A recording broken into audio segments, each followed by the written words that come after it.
cara untuk membersihkan hati dan pikiran kita, sekaligus meluruskan niat kita, itu kurang lebih ada 5 hal yang dapat ditempuh. Terutama mohon ibu bapak ya, tolong perhatikan yang 5 ini dan amalkan, aplikasikan, contohkan kepada anak cucu kita. 1, caranya dengan banyak membaca dan mengkaji Al-Quran. Di antara fungsi membaca dan memahami bacaan Quran itu adalah salah satunya membersihkan penyakit-penyakit yang ada di dalam jiwa kita. Ada 2 jenis penawar. 1, penawar obat fisik, dikenal dengan dawa. Penyakitnya daun, obatnya dawa. Jadi kalau kita berobat ke dokter, diberikan resep, kemudian obatnya berbentuk kapsul atau tablet, itu dalam bahasa Arab dinamakan dawa, obat fisik. Yang kedua, ada namanya obat jiwa. Dan obat bagi penyakit yang memang sudah tidak bisa ditangani lagi oleh makhluk. Jadi ini puncak segala penawar, dinamakan dengan syifa. Dinamakan dengan syifa. Quran itu di antara fungsinya adalah menjadi syifa, penawar, obat, penghilang penyakit-penyakit yang ada di dalam jiwa, sekaligus mampu menyembuhkan penyakit fisik yang sudah tidak bisa lagi ditangani oleh dawa. Apa dalilnya? Harus ada dalil ya. Quran surat Al-Isra, surat 17 ayat ke-82. Quran surat Al-Isra, surat 17 ayat 82. Wa nunazzilu minal Qur'ani ma huwa shifaa'un wa rahmatun lil mu'minin. Wa nunazzilu minal Qur'an, dan kami jadikan, kami turunkan di antara ayat-ayat Quran itu yang bila sering dibaca, dipahami dengan baik, diamalkan kandungannya, itu bisa membersihkan jiwa, menjadi penawar bagi penyakit-penyakit jiwa yang sering meresap ke dalam diri kita. Wa rahmatun lil mu'minin, sekaligus menjadi rahmat, kemudahan dalam mengiringi aktivitas yang kita jalani di dalam aktivitas keseharian kita. Itu yang pertama. Jadi ibu bapak kalau punya putra, mau cerdas di sekolahnya, mau bagus belajarnya, itu tolong perhatikan bacaan Qur'annya. Semua orang Islam yang pintar-pintar, kita tidak usah berbicara zaman sahabat ya, masa-masa keemasan Islam saja setelah tabi'in, semua ulama, semua cendekiawan, semua ilmuwan yang akan mempelajari ilmu-ilmu hidup, ilmu-ilmu kehidupan, ada matematika, biologi, fisika, kimia, semuanya mempelajari Quran dulu. Ibnu Sina, Al-Kindi, Al-Farabi, Al-Ghazali, Ibnu Rushdi, Al-Khawarizmi, Al-Bantani, Al-Bituni, semuanya dari Quran dulu. Ibnu Sina yang dikenal dengan pakar kedokteran, usia 17 tahun sudah menjadi dokter spesialis, rujukan para dokter di masa itu usia 7 tahun sudah hafal Quran. Usia 7 tahun. Semua ulama Islam itu orang tuanya memasukkan dulu anaknya untuk hafalan Quran.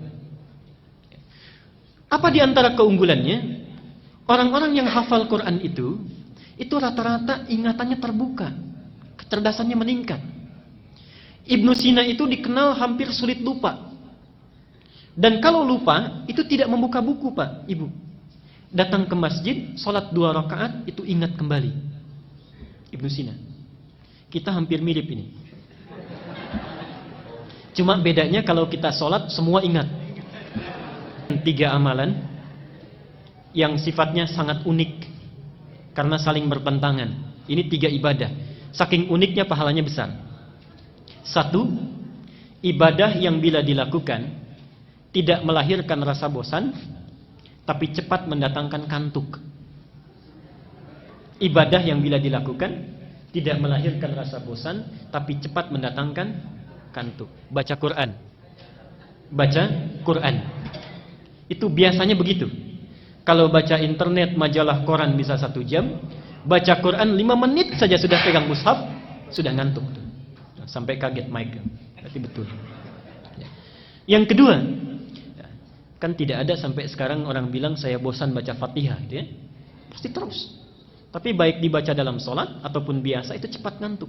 Yang kedua, satu amalan yang dilakukan saat bersamaan, mengingat sesuatu yang lupa, sekaligus melupakan sesuatu yang diingat. Ingat sesuatu yang lupa, sekaligus melupakan sesuatu yang diingat. Sholat. Saat kita bertakbir itu, seharusnya kita kan ingat ya, ini rakaat pertama, kedua, tapi bisa lupa. Dan saat yang bersamaan bisa mengingat sesuatu yang lupa. Kunci ditaruh di mana ingat, kan? Buku hilang di mana ingat, arisan tanggal berapa belum dapat ingat, juga semua masuk. Ya. Dan yang ketiga, amalan ibadah yang semuanya bagus, yang bila dilakukan merekatkan sesuatu yang renggang sekaligus merenggangkan sesuatu yang rekat. Unik. Merekatkan sesuatu yang renggang sekaligus merenggangkan sesuatu yang rekat. Nikah. Nikah itu ibadah yang dilakukan bisa merekatkan sesuatu yang renggang. Ini tidak kenal dengan si A, setelah dinikahi menjadi saudara mahram bil musaharah. Saking dekatnya disebut persaudaraan ini mahram. Artinya anak yang tadinya belum bisa melihat aurat ibunya yang tidak pakai kerudung, sekarang boleh melihat ibunya rambutnya tanpa hijab. Mahram bil musaharah, saking dekatnya. Tapi saat yang bersamaan merenggangkan sesuatu yang rekat. Coba lihat. Ada anak perempuan dikandung, berat ibunya mengandung, dilahirkan berjuang hidup dan mati, diasuh, nakal, menanggung malu, dibawa ke pesta mempermalukan, dibawa ke masjid main-main, itu kan? Setelah dewasa, tumbuh cantik, belum genap, belum sempat dipetik buahnya, sudah dibawa oleh orang lain yang baru dikenalnya. Anak laki-laki perawatannya sama, walau tidak kalah repot. Setelah dewasa, tumbuh, dapat gaji, belum sempat diberikan pada ibunya, sudah harus diberikan kepada orang yang baru dikenalnya. Renggang. Ya. Karena itulah hati-hati, tidak ada mantan ayah dan ibu. Dan kata Nabi, celaka, bu'dan liman adraka abawahil kibar falam yudkhilal jannah. Celaka orang yang masih hidup bersama orang tuanya, sudah sepuh tapi tidak mampu memasukkannya ke dalam surga. Yang kedua adalah memperbanyak salat malam. Memperbanyak salat malam, rajin tahajud. Itu untuk membersihkan jiwa dan pikiran kita. Dalilnya surat Al-Muzammil ayat ke-6. Inna nasyi'atal laili hiya ashaddu wat'aw wa aqwamu qila. Sungguh bangun malam itu, salat malam itu lebih cepat menyentuh kepada jiwa. Di antaranya bisa membersihkan diri kita. Saya cepat saja. Al-Muzammil ayat ke-6. Yang ketiga, banyak melakukan puasa. Banyak melakukan puasa.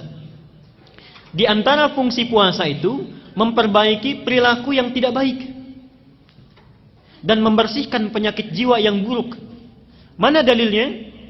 Sahih Al-Bukhari nomor hadis 1869.